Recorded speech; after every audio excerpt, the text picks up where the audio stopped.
Terima kasih Anda masih bersama kami. Bagi Anda yang baru saja bergabung, kami hadirkan kembali 3 berita utama hari ini. Sebuah gudang busa di Kelurahan Tirosompe, Kecamatan Bacu Kiki Barat, Kota Parepare terbakar.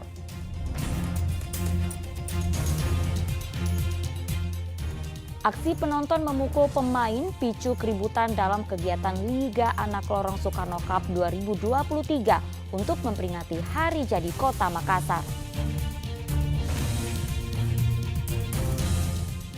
Menikmati sensasi makanan Jepang yang lezat dan harga terjangkau ala warung kaki lima di Kabupaten Pangkep.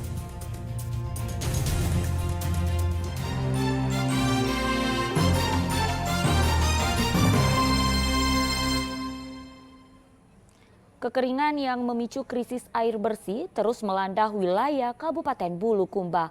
Hingga Senin lalu, 4 kecamatan masih mengalami krisis air bersih.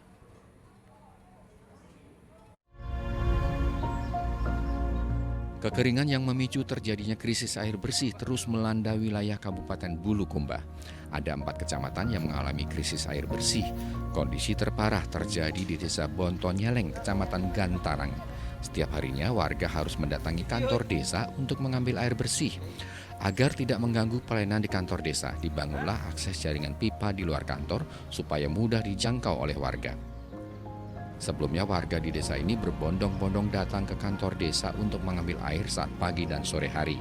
Selain di kantor desa, setiap 2 hari sekali BPBD Bulukumba juga mendistribusikan air bersih di wilayah ini. Jadi kami pasang pipa untuk akses keluar. Sehingga masyarakat tidak masuk lagi ke dalam kantor, tapi tinggal akses di pipa yang kita siapkan di luar. Jadi warga di sini tiap hari datang ya untuk mengambil air? Tiap hari datang. Ini warga sekitar Pak? Hanya warga sekitar di sini saja? Bukan warga sekitar saja, dari semua dusun ke sini yang mereka jangkau dengan kendaraan. Jadi kira-kira air yang di kantor desa ini masih aman untuk mendistribusikan aman. air? Kedalaman 40 meter itu ketinggian air itu 10 meter dari dasar. Tapi ini tetap di backup sama BPBD ya? Iya, tetap di backup sama BPBD yang tidak sempat. Khusus untuk Desa Bontonyeleng ada sekitar 800 jiwa yang terdampak krisis air bersih. Sementara untuk seluruh wilayah Kabupaten Bulukumba, sekitar 1.900 jiwa terdampak kekeringan di 4 kecamatan. Andi Muhammad Sardi melaporkan dari Makassar. Ya, untuk mencegah stunting dengan perbaikan pola makan hingga pola asuh dan sanitasi, unit pengumpul zakat Pemprov Sulsel membagikan bantuan puluhan dus susu balita dan telur di Kota Makassar. Kursi roda juga diberikan kepada anak penderita gizi buruk serta perawatan medis anak yang sudah tak bisa berjalan lagi.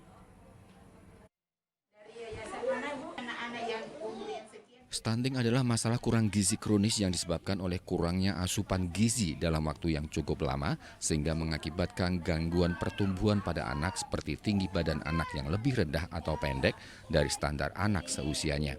Hingga kini stunting masih menjadi masalah bagi bayi dan anak di bawah usia 2 tahun di Indonesia.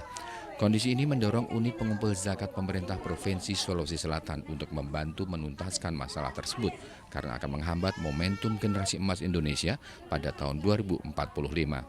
Sejumlah langkah dilakukan diantaranya dengan membagikan bantuan bagi 26 orang balita di Kelurahan Suangga, Kecamatan Talo, Kota Makassar.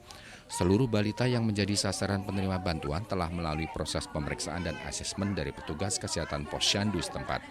Bantuan yang diberikan berupa susu formula, biskuit, telur, serta makanan dengan protein tinggi. Di tempat terpisah juga didistribusikan kursi roda bagi anak penderita gizi buruk dan hidrosefalus atas nama Rifka berusia 7 tahun karena sudah tak kuat bisa berjalan lagi. Rifka juga akan mendapatkan penanganan medis dengan fasilitas BPJS. Umur ini, umur 5 bulan baru mulai kentara itu. Kentara. Iya. Tiba-tiba membesar. Membesar. Kita udah tahu belum anak terkena stunting? Tidak. Terus dari mana kita tahu kalau anak? Pertama ke puskesmas dulu periksa, terus diarahkan ke rumah sakit untuk CT scan. CT scan. Sama biskuit. Itu bantuan apa Bu itu? Pencegahan stunting. Oh, makan stunting Bu ya. Memangnya anaknya kurang ideal Bu ya. Iya. Berapa umurnya nanti Bu? Ada juga yang satu umur 6 tahun nih. Baru 6 kilo timbangannya. Umur 6 kilo, sudah 6 tahun. Ya memang selama ini kurang tercukupi memang gizinya Bu makanannya. Iya. Ada 2 orang yang kena stunting. Selanjutnya diberi edukasi buat ke Posyandu untuk melapor untuk bagaimana tindak selanjutnya itu dari pihak Posyandu. Posyandu. Iya. Untuk dari pemerintah sendiri kan orang tuanya tidak mampu. Bantuan apa saja yang diberikan ini kepada selain kursi rodanya? Rencana kami mau mengalihkan dari BPJS Mandirinya ke BPJS KIS yang ditanggung oleh pemerintah. Masalah stunting harus segera dituntaskan karena berpotensi mengganggu sumber daya manusia dan berhubungan dengan tingkat kesehatan, bahkan kematian anak. Andi Muhammad Sardi melaporkan dari Makassar. Di penghujung perjumpaan kita, saya ajak Anda untuk menikmati sensasi makanan Jepang yang cocok di lidah warga Kabupaten Pangkep. Harganya pun tak perlu merogoh kocek dalam-dalam karena cukup dengan uang Rp20.000 hingga Rp28.000. Anda sudah dapat menikmati satu porsi hidangan yang lezat. Bagaimana rasanya? Simak liputan berikut ini.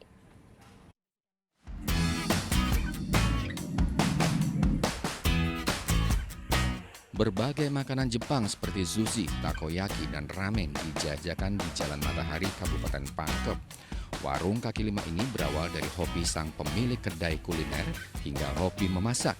Kecintaannya terhadap kuliner Jepang akhirnya memutuskan untuk membuat kedai Japanese food yang pertama di Kabupaten Pangkep.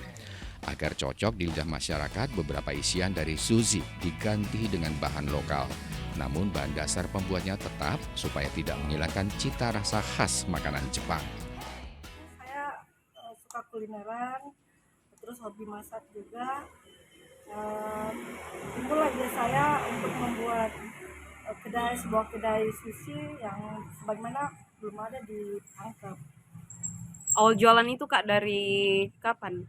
Saya jualan sushi dari 2015 sampai Itu gimana Kak antusias masyarakat sendiri Kak?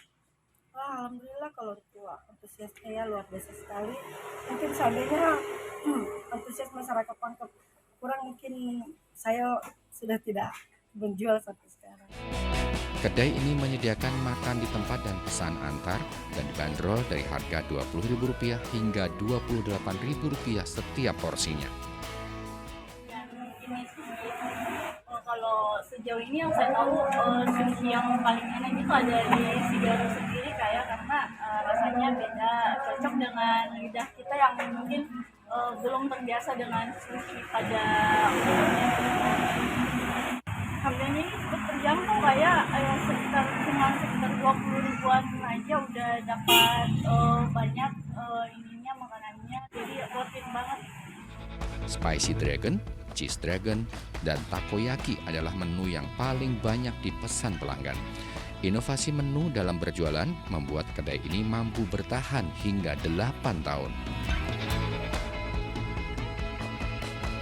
Andi Muhammad Sardi melaporkan dari Kabupaten Pangkep.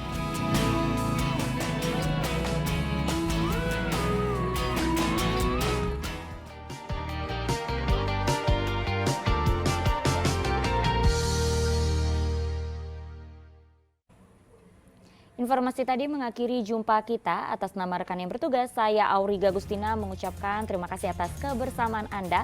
Selamat beraktivitas dan sampai jumpa.